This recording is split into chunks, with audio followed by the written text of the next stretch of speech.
अंग्रेजों के जमाने का एयरबेस 103 साल पुराना चंडीगढ़ एयर शो में अंबाला से भरेंगे उड़ान।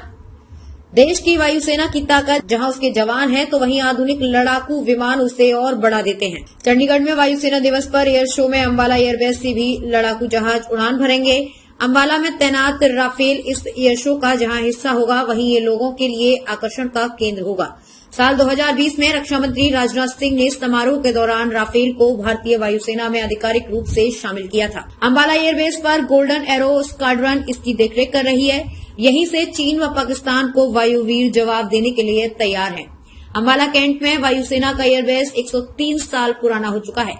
साल 1919 में अंग्रेजों ने ये एयर ट्रैफिक कंट्रोल स्थापित किया था, जिसके बाद कई लड़ाकू विमानों ने यहां से उड़ान भरी। इस दौरान DH-9 पर ब्रिस्टर फाइटर एयरक्राफ्ट को अपडेट किया गया था। इस तरह प्रथम विश्व युद्ध के दौरान इस एयरबेस की अहमियत काफी रही। यहीं से रॉयल एयरफोर्स की 99 स्क्वाड्रन और स्क्वाड्रन 114 ने लड़ाकू जहाजों को ऑपरेट किया। इसी तरह अप्रैल 1938 को स्टेशन हेडक्वार्टर की स्थापना अंबाला में हुई, जबकि 28 स्क्वाड्रन भी तैनात की गई।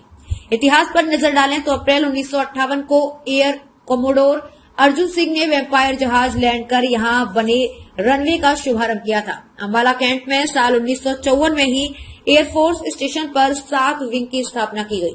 इस वायुसेना स्टेशन पर 60 के दशक में नेट, हंटर, मिस्र, तूफानी और वेम्पायर लड़ाकू जहाज तैनात थे। युद्ध में अंबाला एयरबेस को भी टारगेट किया गया था। इस तरह साल 1971 के भारत पाक युद्ध में भी पाकिस्तान के निशाने पर अंबाला एयरबेस रहा, जहां सबसे अहम रहा बालाकोट एयर स्ट्राइक, जहां पाकिस्तान के काउंटर अटैक को अंबाला ATS से ही ट्रैक किया गया। यहां पर तैनात मिंटी अग्रवाल ने श्रीनगर को सूचित किया, जिसके बाद पाक लड़ाकू जहाज को जवाब दिया। इसको जवाब देते हुए भारत के अभिनंदन पाक सीमा में दाखिल हो गए थे। अंबाला एयरबेस पर साल 1930 से विमानों की तैनाती रही है। यहां पर वर्ष 1930 में वापीती, 1941 में हॉकर ऑडेक्स व हॉकर हार्ट, 1942 में हॉवर्ड, 1945 में टाइगर माथ व ऑक्सफोर्ड, 1946 में स्टिफायर, 1947 में टेपेस्ट, 1952 में वेम्पायर, 1953 में तूफानी, 1957 में हॉकर हंटर्स, 1960 में नेट, 1969 में सुखोई SU-7, 1979 में जगुआर, 2002 में वाइसन, 2020 में राफेल वायुसेना का हिस्सा रह चुके हैं।